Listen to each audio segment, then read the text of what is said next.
15 years ago, I was living in New York City, and I was working at a running shoe store in Union Square. And I had flip-flops on because it was a hot August day. And this older Asian gentleman who was very well dressed came into the store. He was browsing around, and I noticed him kind of looking at my feet. And I was like, move along, perv, you know? And then he came up and he's like, are you a size 6? And I was like, yeah. What of it, you know? And I was like, get out of here. And because I've I read, I hear things. And so, and he was like, no, I work at Michael Kors. We need a foot model because our size 6 foot model died.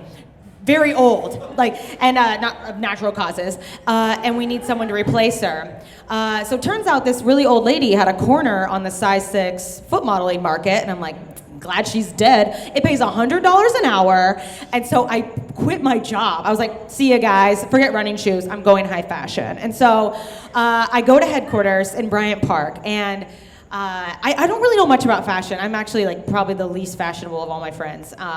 I don't know how to match and dress for my body type, but I was like, whatever, this is my new life. And so I get there, and it is like a Devil Wears Prada meets fucking Santee Alley. It is crazy. Everything in my mind I imagined, I was like, it'll be like a newsroom, people running around with swatches and someone with a sketch of a dress, and they're like, ah! It's just like that. It really was.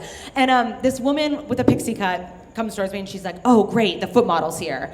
And instantly I'm like, oh my God, they called me a model. And I'm jealous of her because with these cheeks, I could never have a pixie cut. That's just not my thing. I'll never look cute in one. And so she gives me the tour of HQ. And it's so cool. Everyone there is just cool. They look really nice.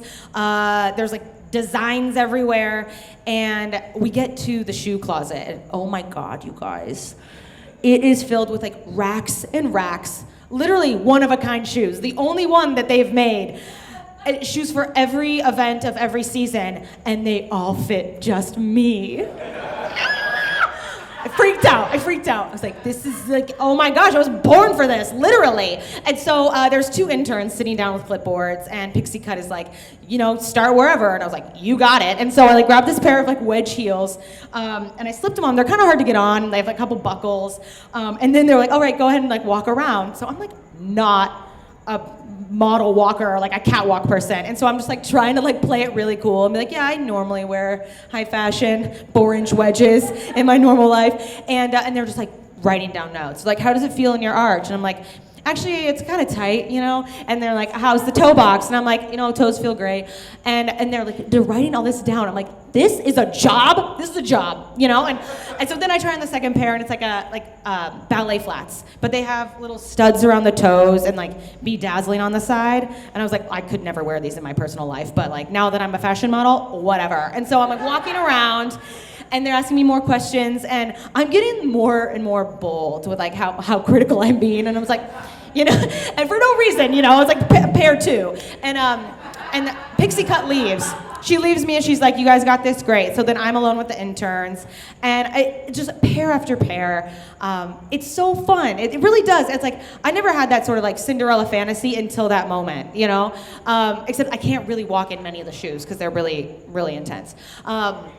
And so then I try on a third pair, and they're so gorgeous. They're my favorite. And I'm like, is there any way I could keep any of these? And they're like, maybe, And I was like, great, yes, because I don't have a job, so I'm gonna be here all day. And then I find this pair of kind of just under the knee-high clear boots, but the whole back, actually they were kind of these where they had glitter in the boot, if that makes sense, up the calves there was just glitter ombre, and I was like, these are slutty. And so I pulled them on.